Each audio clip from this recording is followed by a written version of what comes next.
नमस्कार बंधुरा केमन आছেন सबाई स्पेशल रान्नाघरे सकलके स्वागत जानाई। এখন বাজারে কাঁচা আমের মৌসুম চলছে, সেই কাঁচা আম দিয়ে বানাবো কাঁচা আমের আমসত্ত্ব টক ঝাল মিষ্টি। আর রেসিপিটি খুব সহজেই বানিয়ে নেওয়া যায়। তো চলুন দেখে নেওয়া যাক আজকের রেসিপিটি। আর ভিডিওটি ভালো লাগলে অবশ্যই লাইক কমেন্ট শেয়ার করে দেবেন আর চ্যানেলটিকে সাবস্ক্রাইব করে দেবেন। চলুন তাহলে দেখে নেওয়া যাক আজকের ভিডিওটি। আমি এখানে 5টা মাঝারি সাইজের আম নিয়ে এরকমভাবে ছোট করে টুকরো করে কেটে নিয়েছি এবং ধুয়ে পরিষ্কার করে নিয়েছি। আমগুলোকে 4 দিনের মতো রেখে দিয়েছিলাম বলে হালকা একটু পেকে পেকে গেছে আমগুলো। তারপর একটা কড়াইয়ের মধ্যে সামান্য জল দিয়ে দেব।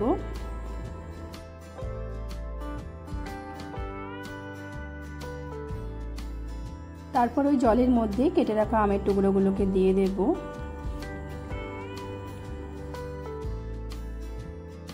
জলটা যাতে আমের ওপর থাকে,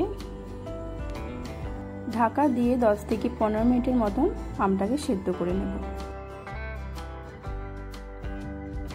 দেখতেই পাচ্ছ আমটা অনেকটা সেদ্ধ হয়ে গেছে। এরপর খুন্তি দিয়ে হালকা করে একটু চাপলে আমটা গলে যাচ্ছে।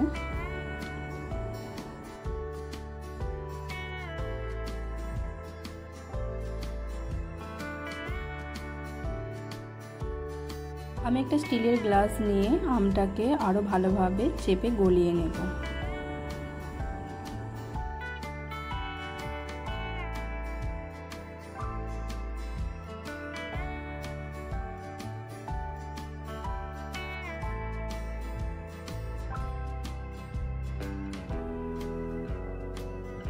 দেখতেই পাচ্ছ ভালোভাবে গলে গেছে। এরপর আমি এটাকে ছাঁকনি দিয়ে ছেঁকে নেব।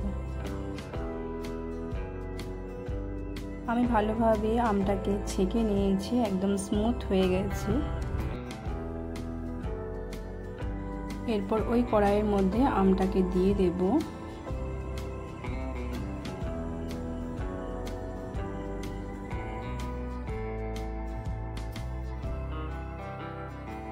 তারপর দিয়ে দেব পরিমাণ মতন চিনি। অবশ্যই আমের স্বাদ অনুযায়ী চিনিটা দেবেন।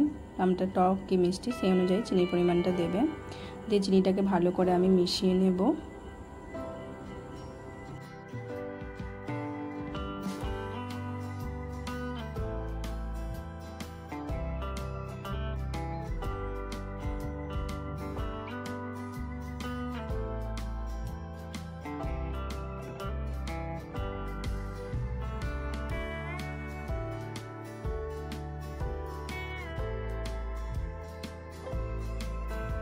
চিনিটাকে ভালোভাবে মেশানো হয়ে গেছে। এখানে আপনারা চাইলেন গ্রিন ফুড কালারও ব্যবহার করতে পারেন।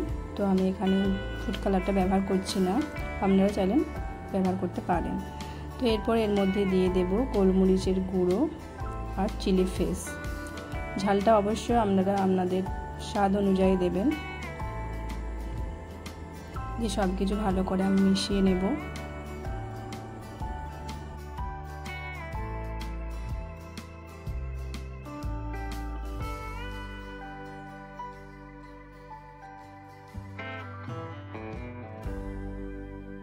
ভালোভাবে কিছুক্ষণ ধরে মিশিয়ে নিতে হবে যাতে চিটচিটে ভাবটা থাকে।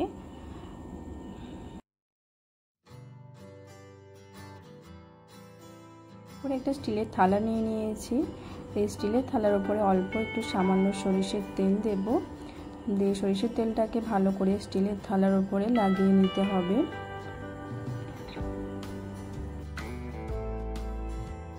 তেল মাখানো স্টিলের থালাটাতে এবার আমের পাল্পটা ঢালবো। ঢেলে থালাটাকে চারিদিকে ঘুরিয়ে ঘুরিয়ে আমের পাল্পটা ছড়িয়ে নেব থালার উপর।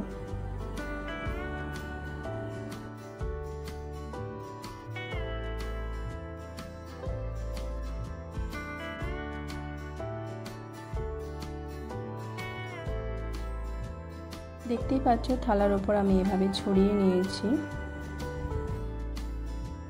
আরেকটা থালাতেও আমি সেম প্রসেসই করেছি। এবার এটাকে একদিন কড়া রোদে শুকিয়ে নেব। ভালোভাবে শুকিয়ে নিতে হবে। দেখতেই পাচ্ছ আমি এটাকে একদিন কড়া রোদে শুকিয়ে নিয়েছি। এরপর আমি এটা সাইড দিয়ে কেটে নেব গোল করে।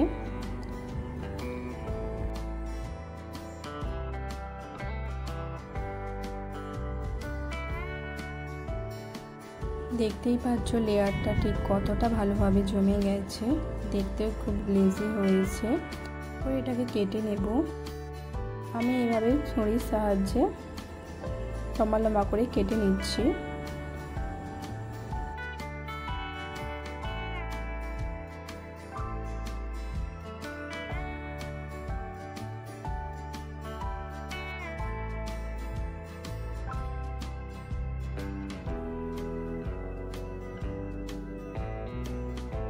এছাড়াও আপনারা এভাবে না কাটলেও এটাকে রোল করে নিয়ে তারপর ছুরির সাহায্যে কেটে নিতে পারেন। তো আমি এভাবে কেটে নিচ্ছি, কেটে আমি এটাকে রোল করে নিচ্ছি।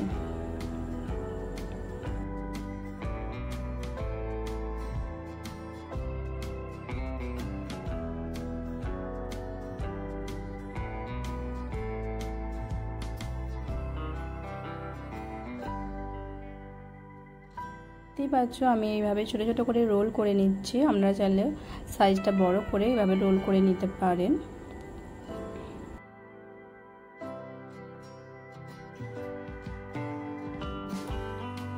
এভাবে ছোট ছোট করে আমি রোল করে নেব সবগুলোই।